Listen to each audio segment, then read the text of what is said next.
وإنا إليه راجعون.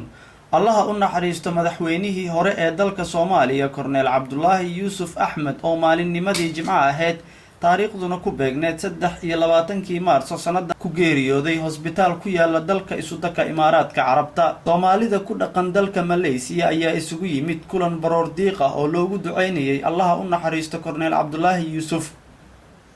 kulankan ayaa waxaa ka soo qayb galay qaar ka mid ah ardayda iyo waxgaradka ku dhaqan dalka Malaysia. Dadkii ka soo qayb galay kulanka qaarkood oo Royal TV la hadlay ayaa yiri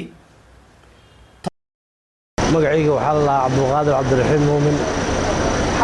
maanta waxaan meeshan u joogaa in aan uga tacsiyo ummadda Soomaaliyeed madaxweynaheena hore Cabdullaahi Yuusuf Axmed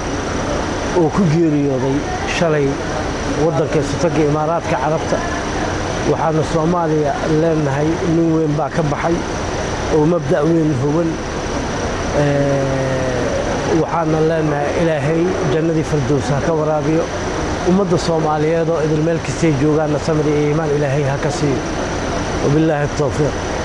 وإنا إلهي راجعون أنا جو مولد عبد الحسين أو أرضي كمدة هذا دلكني ماليزيا الصومالية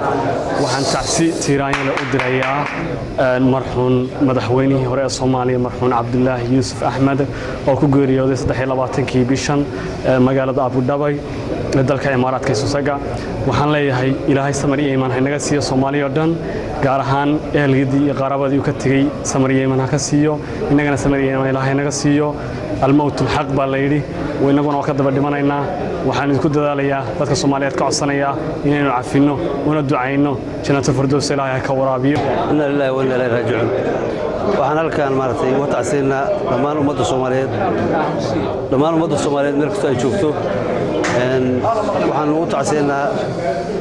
eelkii iyo familkii uu ka geeriyooday madaxweynuhu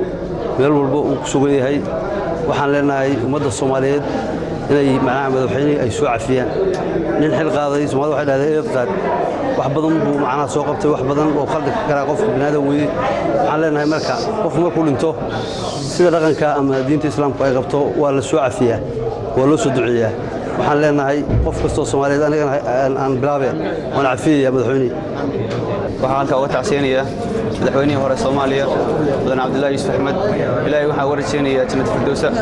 ilaahay waxa warjeynaya inuu dambi dhaafo ummadda Soomaaliyeed waxa la yahay u soo duceeya una dambi dhaafo la weydiiyo qof walba oo dhimanaya anna warana u duceynaa insha Allah ilaahay jannada inuu galiyo waxaan ku dhahaa gacantiina kitaab iska siiyo الله أن حريستي كورنيل عبد الله يوسف أحمد أيا نقنيا مدحوينه سدحات صوماليات كوغوريودا دلك دبديسا وحونا إفكا كجتجي حاس لبويل يلا بقبضات إبراهيم داود رويال تي في ماليزيا